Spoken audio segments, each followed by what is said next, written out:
Ces 5 examens paraissent inoffensifs, mais dérèglent votre tension. Découvrez comment. Vous êtes-vous déjà réveillé en pleine nuit avec cette sensation de battement dans vos tempes, ce mal de tête qui ne cesse de s'intensifier? Ou peut-être avez-vous déjà ressenti cette angoisse en voyant les chiffres sur votre tensiomètre grimper de plus en plus haut, tandis que votre médecin secoue la tête avec inquiétude? Je comprends parfaitement ce que c'est que de vivre avec cette peur constante, cette anxiété qui vous accompagne à chaque instant. Vérifier sa tension plusieurs fois par jour, transporter ses médicaments partout où l'on va, éviter les moments de joie en famille par crainte que l'émotion ne fasse travailler votre cœur plus que de raison. L'hypertension artérielle vole bien plus que notre santé. Elle nous prive de notre tranquillité d'esprit, de notre liberté. Et le pire, c'est d'entendre ces mêmes recommandations génériques, répétées comme un mantra sans fin. Réduisez le sel, perdez du poids, n'oubliez pas vos médicaments, comme si c'était si simple, n'est-ce pas? Après des années passées à aider des personnes comme vous à retrouver le contrôle de leur tension artérielle, j'ai découvert qu'il existe des facteurs déclencheurs que vos médecins mentionnent rarement. Des examens médicaux apparemment inoffensifs qui peuvent en réalité dérégler complètement votre pression artérielle. Dans cette vidéo, je vais partager avec vous les 5 examens qui semblent anodins, mais qui peuvent faire grimper votre tension, ainsi que les solutions pratiques pour y remédier. Imaginez pouvoir vous rendre à vos rendez-vous médicaux sans cette anxiété qui fait déjà monter votre tension avant même d'arriver. Voyager sans craindre une urgence loin de chez vous, ou simplement vous réveiller sans cette sensation d'oppression dans la poitrine. Ce n'est pas qu'une promesse en l'air, c'est un chemin éprouvé que vous pouvez commencer dès aujourd'hui avec des stratégies simples à votre portée. Restez donc avec moi jusqu'à la fin, car cette vidéo pourrait bien être la plus importante que vous regarderez cette année pour votre santé cardiovasculaire. Avant d'entrer dans le vif du sujet, j'aimerais savoir si vous ou quelqu'un de votre entourage souffrez d'hypertension artérielle. Laissez un commentaire ci-dessous pour partager votre expérience ou poser une question sur ce sujet qui vous préoccupe. N'oubliez pas de vous abonner à la chaîne et d'activer les notifications pour recevoir d'autres contenus qui pourraient transformer votre santé. Commençons par comprendre ce qui se passe réellement dans votre corps lorsque votre tension s'élève. L'hypertension artérielle, c'est comme un fleuve sous pression constante qui frappe sans relâche contre les parois de vos vaisseaux sanguins. Avec le temps, cette pression endommage les parois artérielles, favorisant la formation de plaques d'athérome et augmentant considérablement les risques de complications graves comme les accidents vasculaires cérébraux, les crises cardiaques ou l'insuffisance rénale. Mais ce que beaucoup ignorent, c'est que certaines situations médicales courantes peuvent aggraver dramatiquement cette condition, sans que vous n'en soyez averti. Je vais vous révéler ces 5 examens qui peuvent dérégler votre tension et surtout, comment vous protéger efficacement. Le premier examen qui peut faire grimper votre pression artérielle de façon alarmante est l'imagerie par résonance magnétique, ou IRM. Avez-vous déjà passé une IRM ? Ce tunnel étroit, ce bruit assourdissant, cette immobilité forcée pendant parfois plus d'1 heure? Pour de nombreuses personnes, l'IRM déclenche une véritable crise d'angoisse. Une étude menée à l'Université de Paris a démontré que plus de 30% des patients hypertendus voient leur tension augmenter de 20 à 40 points pendant un examen d'IRM.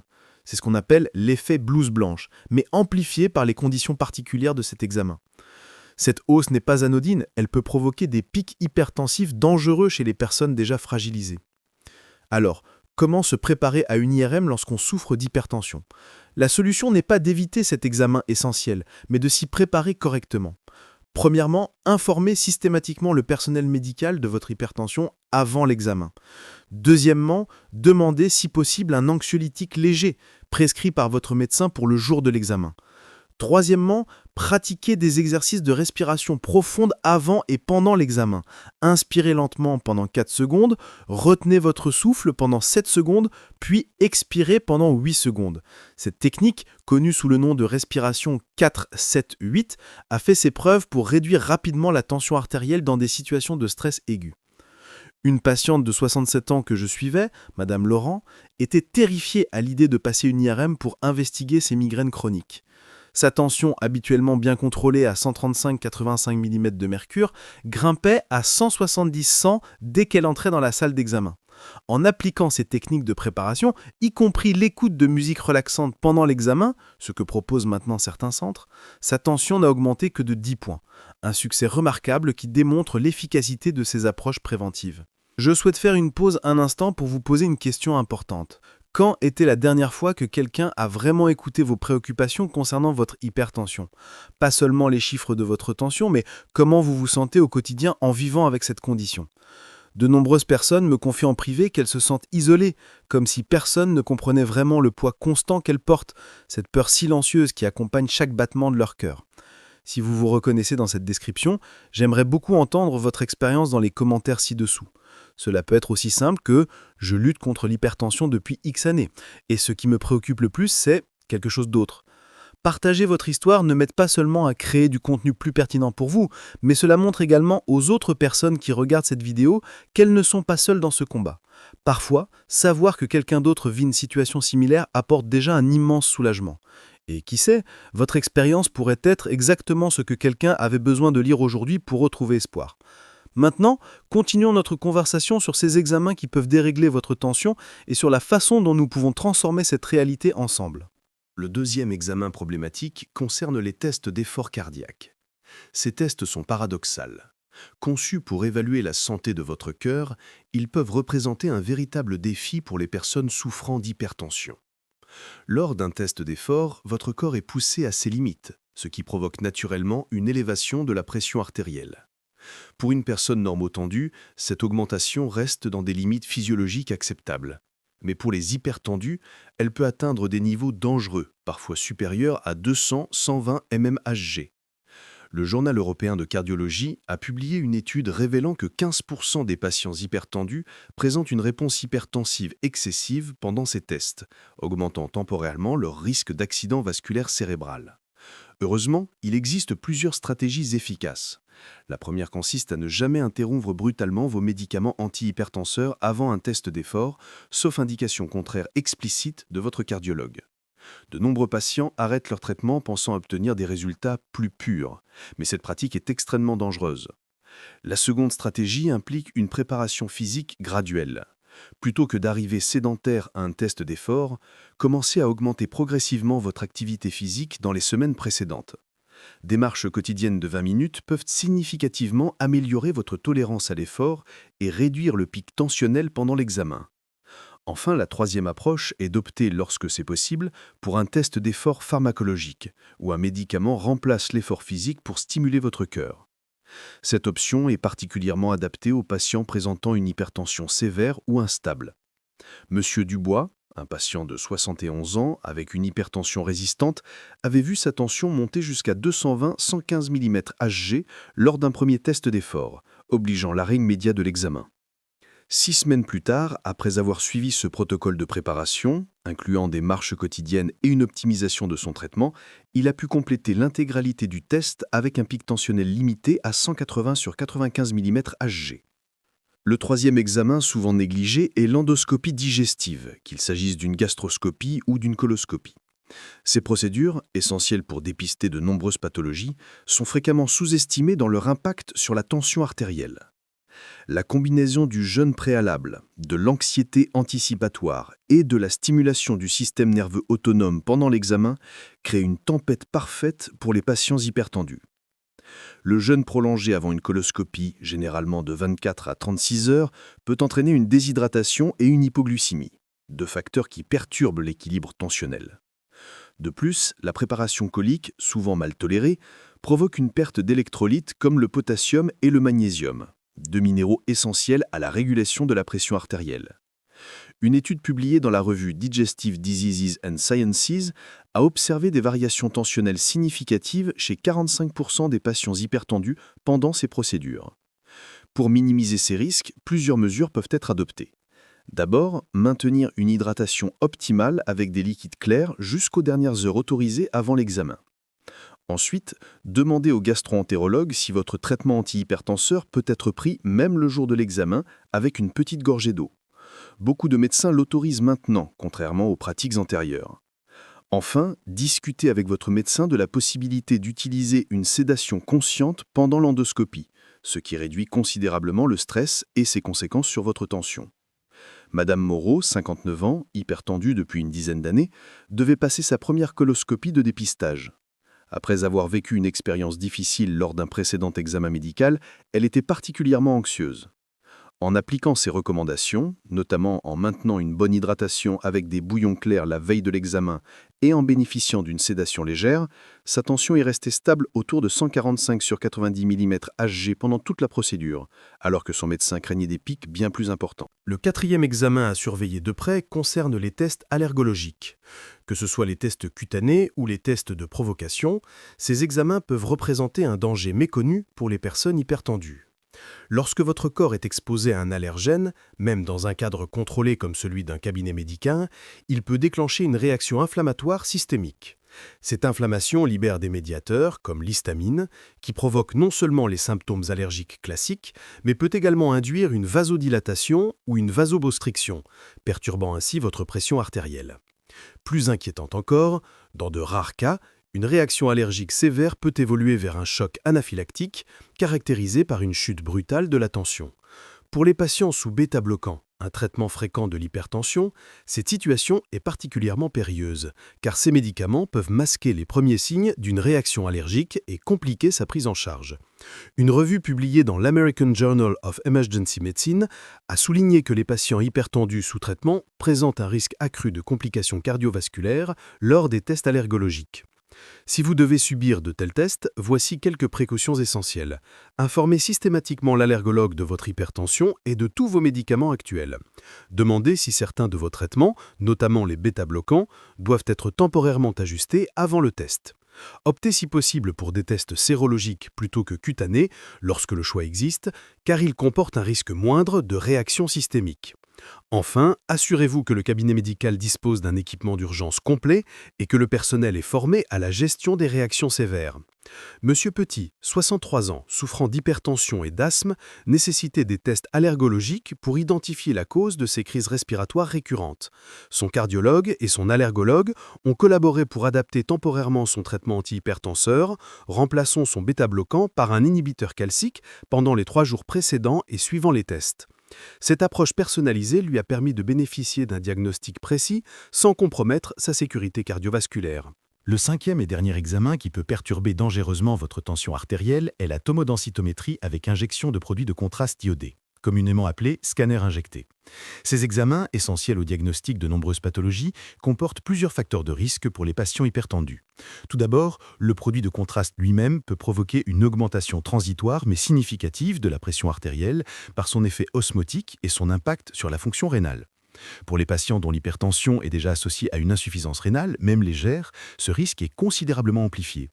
De plus, la réaction d'hypersensibilité aux produits de contraste, qui touche environ 3% des patients, peut déclencher une libération massive d'histamine et d'autres médiateurs inflammatoires, provoquant des fluctuations tensionnelles importantes. Une étude multicentrique publiée dans Radiology a montré que 12% des patients hypertendus subissant un scanner injecté présentaient une élévation de leur pression artérielle de plus de 25% par rapport à leur valeur de base. Cette situation est d'autant plus préoccupante que de nombreux centres d'imagerie ne surveillent pas systématiquement la tension artérielle avant et après l'injection. Pour minimiser ces risques, plusieurs précautions s'imposent. La première est une hydratation optimale dans les 24 heures précédant l'examen, avec au moins 2 litres d'eau la veille et, si autorisé, jusqu'à 2 heures avant l'injection. Cette simple mesure améliore la tolérance rénale aux produits de contraste. La seconde consiste à discuter avec votre néphrologue ou cardiologue de la nécessité d'ajuster temporairement certains médicaments, comme les diurétiques ou les inhibiteurs du système rénine-angiotensine, le jour de l'examen. Enfin, insistez pour que votre tension soit mesurée avant, pendant et après l'injection du produit de contraste. Si vous avez déjà présenté une réaction au produit de contraste, même mineure, une prémédication par antihistaminique et corticoïde peut être envisagée. Madame Bertrand, 70 ans, hypertendue et diabétique, devait subir un scanner abdominal avec injection. Son médecin traitant a mis en place un protocole personnalisé, incluant une hydratation renforcée et une suspension temporaire de son diurétique le jour de l'examen. Grâce à ces précautions, non seulement sa tension est restée stable, mais sa fonction rénale n'a montré aucune détérioration après l'injection, contrairement à une expérience précédente où elle avait développé une insuffisance rénale aiguë transitoire. Au-delà de ces 5 examens spécifiques, il existe des stratégies globales que tout patient hypertendu devrait connaître pour aborder sereinement tout type d'examen médical. La première est la pratique régulière de techniques de relaxation, comme la cohérence cardiaque. Cette méthode de respiration contrôlée, à raison de 6 respirations par minute pendant 5 minutes, a démontré son efficacité pour réduire la tension artérielle de 5 à 10 mm de mercure en quelques semaines de pratique quotidienne. L'application de cette technique juste avant un examen stressant peut significativement atténuer la réponse hypertensive liée à l'anxiété. Le second stratégie consiste à planifier intelligemment vos rendez-vous médicaux. Évitez les premiers créneaux du matin où votre tension est naturellement plus élevée en raison du pic de cortisol matinal. Préférez les rendez-vous en milieu de journée, lorsque votre organisme est physiologiquement plus stable. Enfin, n'hésitez pas à emmener un proche lors d'examens potentiellement stressants. Des études en psychologie médicale ont démontré que la présence d'un soutien émotionnel familier peut réduire significativement la réponse au stress, se traduisant par une élévation moindre de la pression artérielle. Ces approches complémentaires, simples mais efficaces, peuvent faire toute la différence dans votre parcours médical quotidien. Il est également crucial de comprendre comment vos médicaments antihypertenseurs interagissent avec ces examens médicaux. Certaines classes thérapeutiques présentent des particularités dont vous devez être conscient. Les bêta-bloquants, comme le bisoprolol ou le métoprolol, peuvent masquer les signes d'hypoglycémie pendant un jeûne prolongé et compliquer l'interprétation des tests d'effort. Les diurétiques augmentent le risque de déshydratation et de déséquilibre électrolytique lors des préparations aux examens digestifs. Les inhibiteurs de l'enzyme de conversion et les antagonistes des récepteurs de l'angiotensine 2 peuvent potentialiser les effets rénaux des produits de contraste iodé. Ces interactions ne signifient pas qu'il faille systématiquement interrompre ces traitements avant un examen, bien au contraire. Une modification non supervisée de votre traitement antihypertenseur peut être plus dangereuse que l'examen lui-même. La règle d'or est de toujours consulter le médecin qui a prescrit votre traitement antihypertenseur avant de l'ajuster pour un examen. Dans certains cas, une adaptation temporaire de la posologie ou des horaires de prise peut être suffisante pour minimiser les risques sans compromettre le contrôle global de votre tension. L'alimentation joue également un rôle crucial dans la préparation aux examens médicaux pour les patients hypertendus. Dans les jours précédant un examen potentiellement stressant, certains ajustements nutritionnels peuvent faire une différence significative. Augmentez votre consommation d'aliments riches en potassium, comme les bananes, les épinards et les avocats, qui contribuent à équilibrer les effets du sodium et à stabiliser la pression artérielle. Intégrez des sources d'oméga 3 telles que les poissons gras, les noix et les graines de lin, reconnus pour leurs propriétés anti-inflammatoires et leur capacité à fluidifier le sang. Privilégiez les aliments à index glycémique bas pour maintenir une glycémie stable, particulièrement important lors des périodes de jeûne imposées par certains examens. Évitez scrupuleusement les stimulants comme la caféine, l'alcool et les boissons énergisantes dans les 48 heures précédant l'examen car ils peuvent provoquer des pics tensionnants imprévisibles. Enfin, assurez-vous de maintenir une hydratation optimale, sauf contre-indication spécifique, en buvant 1 à 1,5 litres d'eau par jour dans la semaine précédant l'examen.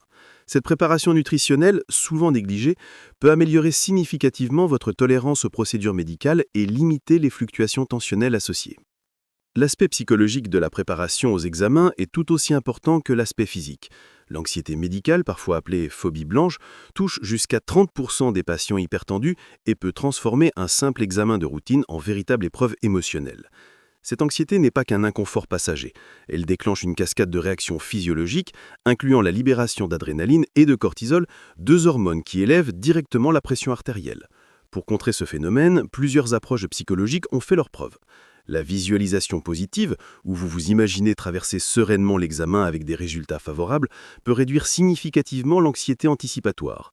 La pleine conscience médicale, qui consiste à porter une attention bienveillante aux sensations présentes sans les juger, permet de rompre le cycle de l'anxiété et des pensées catastrophiques.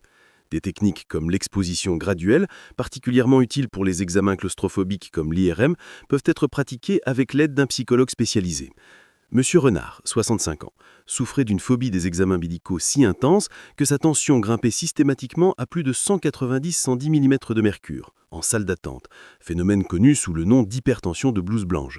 Après avoir travaillé avec un psychologue sur des techniques de visualisation et de respiration, il a réussi à maintenir sa tension sous les 160-95 mm de mercure lors de ses visites médicales, une amélioration significative qui a permis un ajustement plus précis de son traitement réel.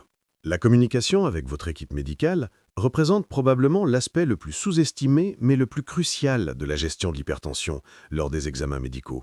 De nombreux patients hésitent à partager leurs préoccupations, craignant d'être perçus comme anxieux ou difficiles. Cette réticence peut avoir des conséquences graves. Un dialogue ouvert et constructif avec les professionnels de santé est essentiel pour une prise en charge optimale. N'hésitez pas à poser des questions précises sur les risques spécifiques liés à votre condition d'hypertendu. Demandez si des adaptations du protocole standard sont possibles pour minimiser l'impact sur votre tension. Informez systématiquement chaque nouveau praticien de votre historique tensionnel, y compris les valeurs habituelles, les facteurs déclenchants connus et les variations typiques. Sollicitez un temps de repos de quelques minutes avant toute mesure de tension lors d'une consultation afin d'obtenir une valeur plus représentative de votre état réel. Si vous présentez une hypertension de blouse blanche avérée, discutez avec votre médecin de l'intérêt d'un monitoring ambulatoire de la pression artérielle sur 24 heures pour distinguer cette réaction anxieuse d'une véritable hypertension permanente.